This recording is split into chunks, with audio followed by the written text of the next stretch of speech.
Bonsoir à tous. Voilà.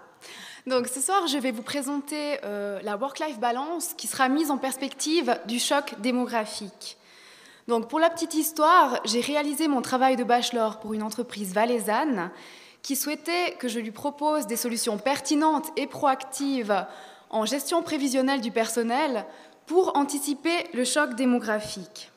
Donc ce soir, nous allons voir dans quelle mesure la work-life balance peut apporter des solutions aux entreprises pour éviter un choc démographique. Donc la première question qu'on peut se poser, est-ce que la Suisse est vieillissante? Donc la réponse est oui.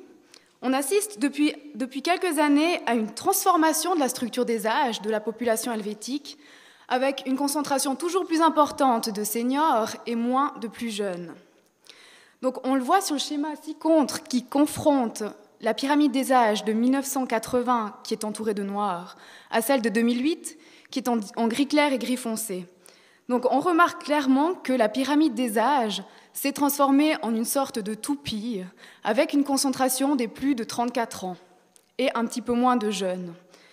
Donc cette situation va s'intensifier selon les diverses statistiques, et cette pyramide des âges qui est devenue une toupie deviendra à son tour un champignon, donc avec une grande majorité de personnes âgées. Donc cette situation, c'est évident qu'elle a de nombreuses conséquences. Elle en a notamment sur le marché du travail, et ça signifie que si la population vieillit, les actifs vieillissent aussi, et les entreprises emploient de plus en plus de seniors, de personnes de plus de 50 ans. Et il faut donc se dire que ces personnes qui sont actuellement âgées de plus de 50 ans vont bientôt prendre leur retraite, et les entreprises vont être confrontées à un départ massif des seniors à la retraite, avec une perte brutale de compétences et de savoir-faire. Étant donné qu'il y a de moins en moins de jeunes, notamment sur le marché du travail, parce qu'ils se forment plus longtemps, les statistiques prévoient que d'ici 2015, on aura une pénurie de main-d'œuvre qualifiée. Cela signifie quoi? C'est-à-dire qu'il n'y aura plus assez de jeunes formés qui pourront occuper la place laissée vacante par les seniors. Par rapport à notre canton, le vieillissement est bel et bien présent. Il est même accentué dans le Valais. Pourquoi? Parce que notre canton subit moins de flux migratoires, il subit une fuite importante des cerveaux, donc des personnes formées qui vont travailler ailleurs. Et en plus, beaucoup de retraités viennent s'installer dans notre canton pour des raisons de climat ou de fiscalité avantageuse. C'est pour ça qu'on peut prétendre que le choc démographique se fera plus vivement sentir en Valais et que les entreprises subiront ainsi de plus nombreux départs à la retraite et auront de la difficulté à recruter. Voilà quelques possibilités d'action pour éviter ce choc démographique. Tout d'abord, on peut imaginer garder les seniors plus longtemps dans l'entreprise. On peut imaginer fidéliser le personnel déjà présent, c'est-à-dire garder les compétences au sein même de l'entreprise.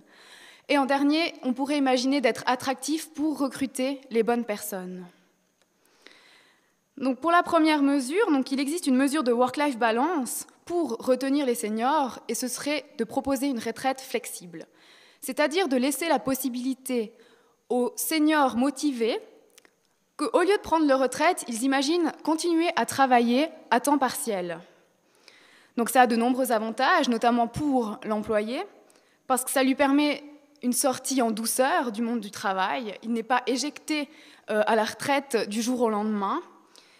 Ça lui laisse du temps pour travailler, s'il est motivé, mais aussi du temps pour vaquer à ses occupations, pour se préparer, en quelque sorte, à sa retraite.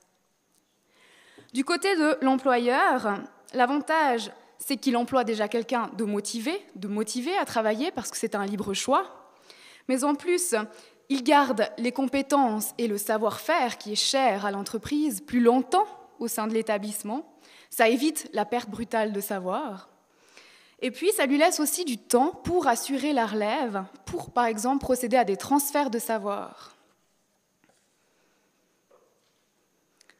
Pour anticiper le choc démographique, il va falloir aussi limiter les départs de l'entreprise, garder les compétences au sein de l'établissement. Et pour ce faire, en favorisant la work-life balance, ce serait le moyen de fidéliser ces personnes. Donc on a plusieurs leviers d'action, par exemple des horaires flexibles, du temps partiel, des possibilités de courtes absences, par exemple les vendredis. On peut penser travailler à domicile, travailler pendant le trajet, etc. Donc il existe, et je vous conseille vivement d'aller consulter cette checklist.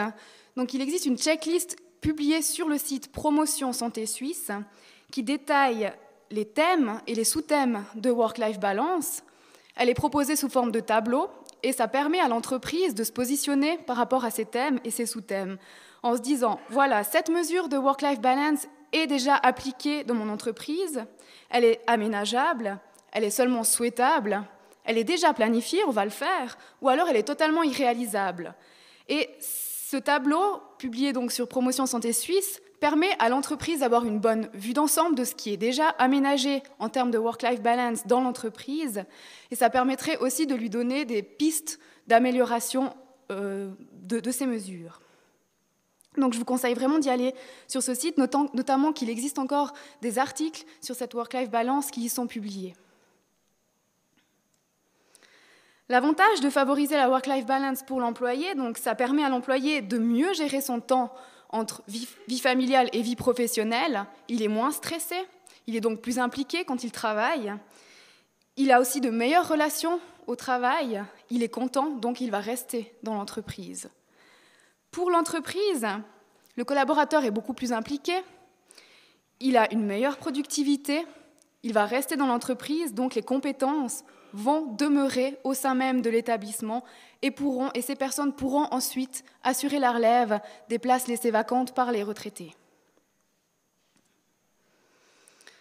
Maintenant, face au choc démographique annoncé, il va falloir aussi recruter des personnes. Et étant donné qu'il est annoncé qu'il y aura une pénurie de main-d'œuvre, les entreprises vont devoir, entre guillemets, se battre pour obtenir les bons profils. Et à mon avis, faire le marketing des mesures de work-life balance de l'entreprise, c'est un moyen de se démarquer de la concurrence, d'être attractif par rapport aux autres entreprises. Surtout qu'on sait qu'aujourd'hui, les nouvelles générations attachent une importance capitale à cet équilibre entre vie privée et vie familiale. Donc il me semble important que les entreprises mettent en avant les mesures de work-life balance. Maintenant aussi, il va falloir aussi penser à attirer les femmes dans l'entreprise. Donc, on sait aujourd'hui que les femmes sont le réservoir de main-d'œuvre de la Suisse. Elles sont souvent très bien formées, très qualifiées, mais de travail peu ou pas du tout. Alors, il va falloir peut-être mettre en avant des mesures comme du temps partiel après la période d'accouchement, des possibilités de placer des enfants dans des crèches, mais de manière subventionnée, etc., pour vraiment se démarquer et attirer ces femmes, parce que c'est vrai que les entreprises vont en avoir besoin. Donc voilà, j'en ai terminé. Je vous remercie de votre attention et vous souhaite une bonne suite.